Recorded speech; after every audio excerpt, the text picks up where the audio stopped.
Welcome back. You're watching DD India News Hour. I'm Abhishek Mahajan. Voting for the parliamentary elections in Sri Lanka is underway at over 13,400 polling centres across the island nation. Voting commenced at 7 a.m. and will go on till 4 p.m. local time. There are 17 million voters eligible to cast their votes for nearly 9,000 candidates. The elections are important as they are expected to completely redefine the political landscape of the island nation. Under Sri Lanka's proportional representation system, 196 members will be directly elected across 22 constituencies. The remaining 29 seats will be allocated based on each party's overall share of the island-wide vote. The election became necessary as Sri Lankan President and National People's Power Party leader Anura Kumara Dissanayake dissolved Parliament on 24th September to clear the way for the general election, days after the Marxist-leaning leader was elected president on a platform for change. All right, let's go across to Colombo. DD India's Dr. Ahmed Moin Faruqi is joining us live. Dr. Faruqi, how has been the voter turnout so far? People coming out in big number to vote? Abhishek, you see, traditionally speaking, the parliamentary elections, which normally follow the presidential elections, see a voter turnout which is considerably lesser than what is normally seen in the presidential election. That said, as per the information received till 1 p.m., voter turnout in various electoral districts has ranged from about 30% to even up to 50% in certain districts. Now, an average of this has been extrapolated to be about 40%, with just about another 3 hours of polling duration left from that point of time. It's now almost more than 2 o'clock, which has already passed in the local time.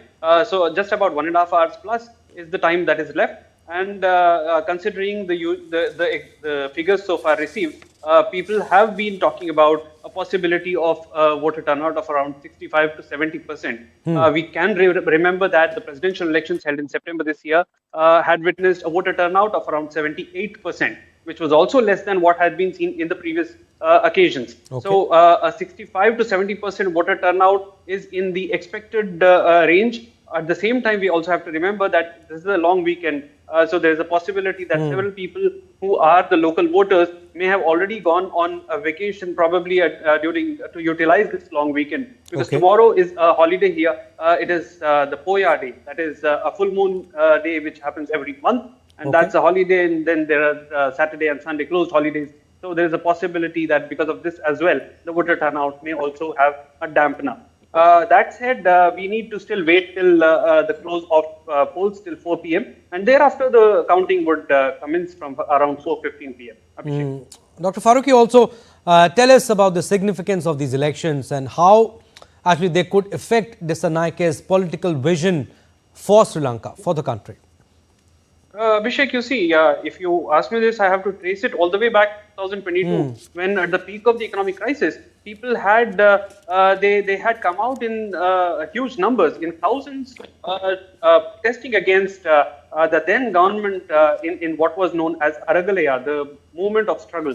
And at that point of time, people had revolted against the government's policies, saying that rampant corruption and improper adoption of economic policies had crippled the country's economy. And that said, thereafter we witnessed the interim government of Ranil Wickremesinghe. It had tried its best to adopt certain austerity measures. And now in September 2024, when the country went for presidential elections, people had come out voicing their discontent with regard to how the austerity measures were also imposed, as well as the previous government's, previous regimes' corrupt practices.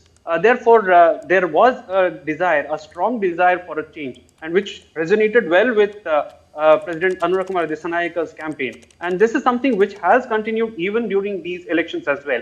People have talked about the fuel as well as various other essential commodities price rise. Of course, inflation had hit a high of 70%. Now it has, of course, come back to zero, but the effect of the price rise is visible even to this day. In addition to that, tax hikes in the form of direct as well as indirect taxes during Ranil Wickremesinghe's tenure, that has also caused a sufficient amount of anger within the common public. And these were some of the topics which came up during the discussion. In addition to this, people have also talked about corruption and a requirement for a radical change in the entire government business.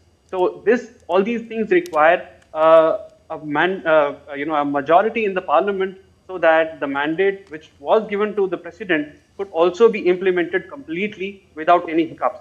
And that requires that the NPP government needs to get a majority in the parliament. The president has talked about getting a 2/3 majority, which will also enable him bring about constitutional amendments.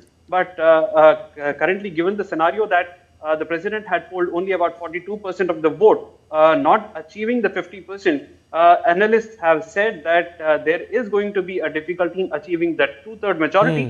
But a simple majority is nevertheless possible, because he has garnered sufficient support, and his campaign has resonated well among all the people across the island. There have been a few pockets where the opposition has found voice, but be that as it may, the current government has considerable support, and that has also been visible in the election campaigns that we have seen over the last 1 month. Abhishek. All right, Dr. Farooqi, thank you for the time being, but yes, we'll keep taking updates from you.